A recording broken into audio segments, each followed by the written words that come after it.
My boss fired me exactly 2 weeks before a seven-figure commission was scheduled to hit my bank account.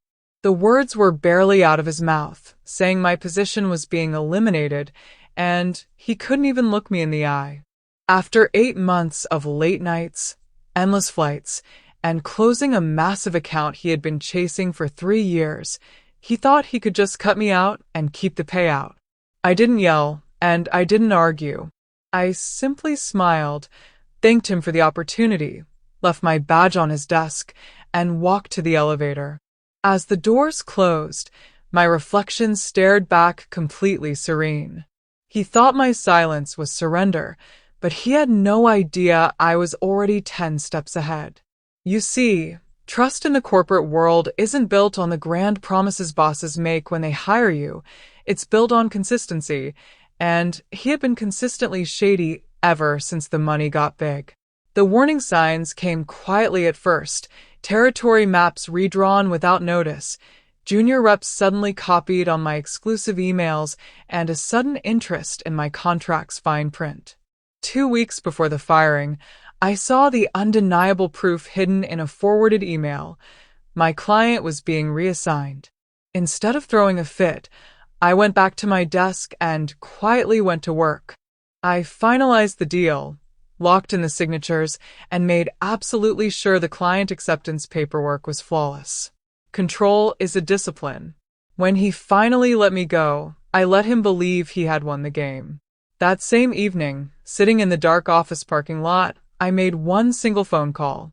I didn't call a lawyer, and I definitely didn't call HR. I called the client. We had built real trust the old-fashioned way, so I simply told them I was leaving the company. I didn't accuse anyone. I just asked one question. Do you want me to remain your point of contact through the implementation phase? The client paused, laughed, and said they thought I already was.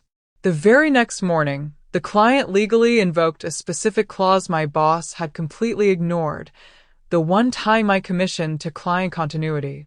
They demanded I be retained as an external consultant until the project went live, or the deal was off. Suddenly, compliance, legal, and finance were all breathing down my boss's neck.